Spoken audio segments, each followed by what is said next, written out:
ఇటీవల అస్సాంలో దొరికిన గౌడియ శాసనం గురించి మీకు తెలుసా? ఈ శాసనం అస్సాంలోని సోనిత్పూర్ జిల్లాలో ఉన్నటువంటి బెహేలీ గ్రామంలో కనుగొనబడింది. ఇది విష్ణుమూర్తి విగ్రహం యొక్క అడుగు భాగాన చెక్కబడి ఉంది. ఇది పూర్తిగా సంస్కృత భాషలో ఉండి 9వ 10వ శతాబ్దం యొక్క సిఈ నాటి గౌడియ లిపిలో రాయబడి ఉంది. ఈ శాసనం ప్రకారం కర్ణిపాటిక రాజు పానీదేవుని యొక్క రాణి పట్టమహాదేవి విష్ణువు విగ్రహాన్ని ప్రతిష్ఠించినట్లు తెలుస్తుంది. అయితే ఆ రాణి భర్త పేరు పూర్తిగా స్పష్టంగా లేనట్లు ఈ శాసనంలో ఉంది. ఈ విగ్రహాన్ని మనం పరిశీలిస్తే మధ్యలో శ్రీ మహావిష్ణువు నిలబడి ఉండగా ఆయనకు ఇరువైపులా 2 పరిచారకులు కనిపిస్తారు.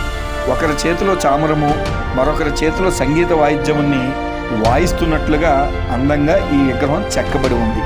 అయితే ఈ శాసనం కనుగొనడంలో ముఖ్యులు ప్రొఫెసర్ హెచ్ఎన్ దత్తా, మాజీ వైస్ ఛాన్సలర్, అస్సాం విశ్వవిద్యాలయం. దీన్ని నిర్ధారించిన వారు భారత పురావస్తు శాఖకు చెందినటువంటి శాసన విభాగం.